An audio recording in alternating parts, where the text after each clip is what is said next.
E aí, beleza? Sou Daniel da Vegan Lover. Nesse canal eu te ensino a fazer o melhor queijo vegetal que você já comeu, com mais sabor e com gosto de queijo. E para isso a textura é extremamente importante, mesmo porque a textura ela é um dos componentes do sabor.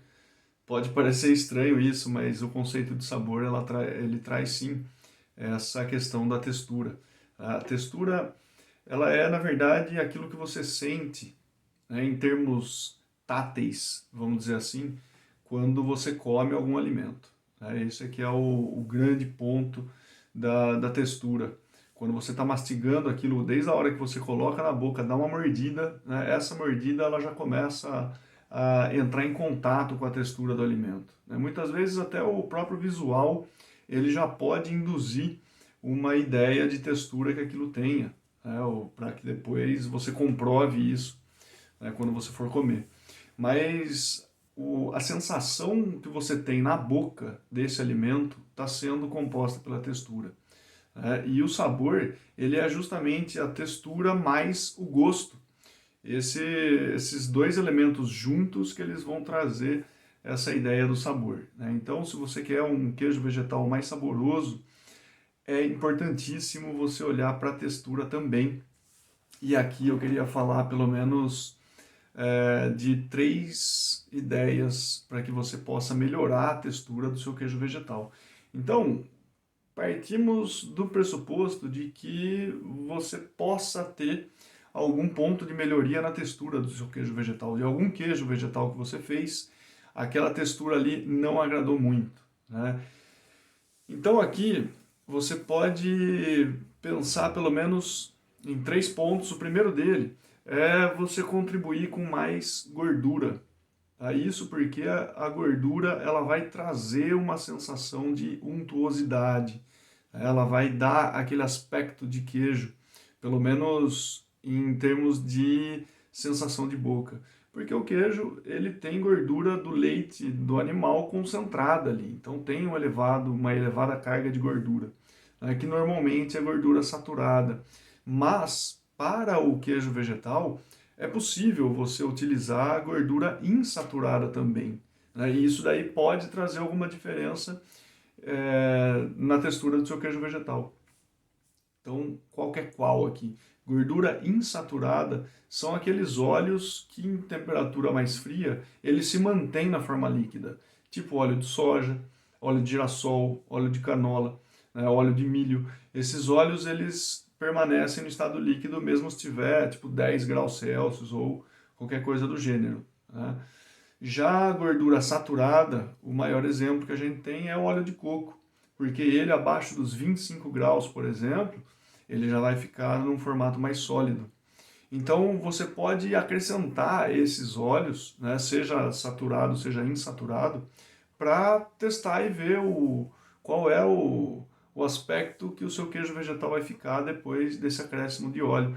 E eu não estou falando para acrescentar tanta coisa assim, não. É claro que você já deve ter visto receitas que trazem, por exemplo, um terço de xícara de óleo de coco. Né? É que isso daí é um outro objetivo. Tá? É um objetivo de compor até a própria estrutura do queijo vegetal e não só trabalhar a textura. Tá? Uma quantidade dessa. Mas para você dar só um tchan na textura, de repente uma colher de sopa pode ser suficiente já. E é claro que depende do objetivo. Se você for fazer um tipo requeijão, por exemplo, aí precisa acrescentar um pouco mais de óleo para aquilo ali ter, né, aquele brilho que o requeijão tem. Né? O requeijão ele só tem aquele brilho lá pela quantidade de gordura dele.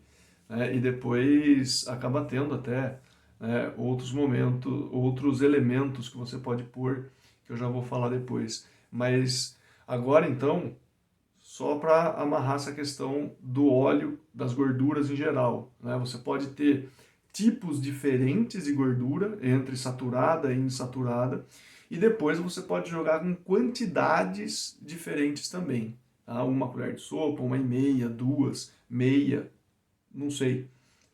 Às vezes eu brinco com isso fazendo um queijo vegetal cremoso. né? Volta e meia eu tenho a minha base que eu sempre faço ali, castanha de caju, probiótico, água, sal e tal. E volta e meia eu coloco alguma coisa sempre para fazer um teste, para ver quão diferente isso fica, né? E a gordura, por vezes, ela dá uma textura um pouco diferenciada e bem agradável, né? Apesar da castanha de caju já ter uma boa quantidade de gordura. Mas um outro ponto, então, uma outra ideia para você melhorar a textura é de repente usar alguns outros ingredientes em uma menor quantidade, tá? Ou seja, fazer algumas combinações de ingredientes. Você tem ali a sua base, né? Seja lá da oleaginosa que for, castanha de caju, amêndoa, enfim, sei lá. Mas você pode, às vezes, colocar um outro ingrediente, tipo mandioca cozida, por exemplo, ou uma própria batata cozida, ou colocar, sei lá, inhame cozido, ou trabalhar com um outro tipo de ingrediente, que é o que eu estava falando antes, ao que eu pensei, né, em me referir antes, que são coadjuvantes de processo, né, ou seja, são ingredientes que eles ajudam a melhorar de alguma forma o que você está fazendo, como é o caso da goma xantana, da goma guar, esse tipo de ingrediente, ou até o listinho de soja menos, mas a goma xantana sim, porque a goma xantana, além de ela ajudar a emulsão, ela também acaba dando um certo volume, né, uma certa maciez no queijo vegetal. Então, às vezes, colocar um pouquinho de goma xantana pode ser que traga já uma alteração na textura que acabe ficando bem interessante, né? E, por fim, uma outra ideia de você trabalhar com a textura é colocar o seu queijo vegetal que está em maturação em regimes diferentes de umidade, tá? Ou, assim, no que você tem, já que já está colocando, às vezes você aumentar um pouco a umidade, pode ser que dê um resultado diferente, né? Ou o contrário também, do que você diminuir a umidade, também vai dar um resultado diferente do que você está tendo. E aí é ver se de repente vai preferir ele um pouco mais seco, né, que é o caso quando você diminui a umidade relativa, ou até um pouco mais úmido, que é o caso quando você aumenta a umidade relativa. E isso daí, para você aumentar e diminuir a umidade relativa, aí seria uma outra conversa, mas basicamente isso envolve o seu recipiente maturador, né, o que você está usando para maturar os seus queijos vegetais. Então, depois conta para mim como é que anda a textura do seu queijo vegetal, se você está contente com ela ou tem algumas ideias dessa para incorporar, para esperar um resultado um pouco melhor. A gente continua essa conversa nos comentários.